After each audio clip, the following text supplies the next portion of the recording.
Hi hello friend வந்து பார்த்தீங்கன்னா என்ன பிளான் பண்ணியிருக்கோம் அப்படின்னா பீச்சுக்கு போகலாம் அப்படின்னு பிளான் பண்ணியிருக்கோம். ஸோ அதனால் வந்து பார்த்தீங்கன்னா ஒரு பேக் ரெடி பண்ணியாச்சு. பீச்சில் போயிட்டு விரிக்கிறதுக்கு பெட்ஷீட், அப்புறம் குழந்தைங்களுக்கு எக்ஸ்ட்ரா ஒரு ரெண்டு ரெண்டு ஒரே ஒரு செட்டு வந்து 2 பேர்த்துக்கு ட்ரெஸ்ஸு, ஒரு பிளாஸ்டிக் கவர் ட்ரெஸ் ஏதாச்சும் நனைஞ்சிருச்சுன்னா எடுத்து வைக்கிறதுக்கு. இது வந்து பார்த்திங்கன்னா என்னோடய ஹேண்ட் பேக்கு, மொபைலு இதெல்லாம் வச்சுக்கிறதுக்காக ஒரு ஹேண்ட் பேக்கு. இன்னொரு பை வந்து பார்த்திங்கன்னா பாலெல்லாம் எடுத்து வச்சுருக்குறோம் இந்த பேக்கில். ஸோ வீடெல்லாம் வந்து பார்த்திங்கன்னா அப்படியே கிடக்கு. எல்லாத்தையும் எடுத்து நான் கிளியர் பண்ணணும்.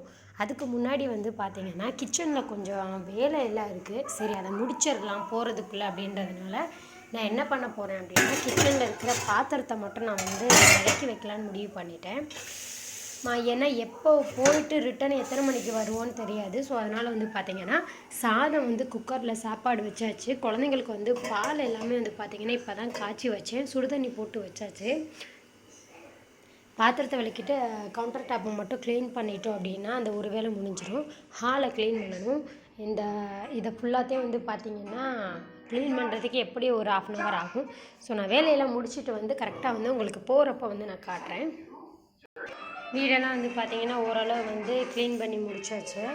கீழே இருந்து எல்லா திங்ஸையும் மட்டும்தான் எடுத்து வச்சுருக்கிறேன். சரி வாங்க கிச்சனில் போயிட்டு பாத்திரத்தை விளக்க ஸ்டார்ட் பண்ணலாம்.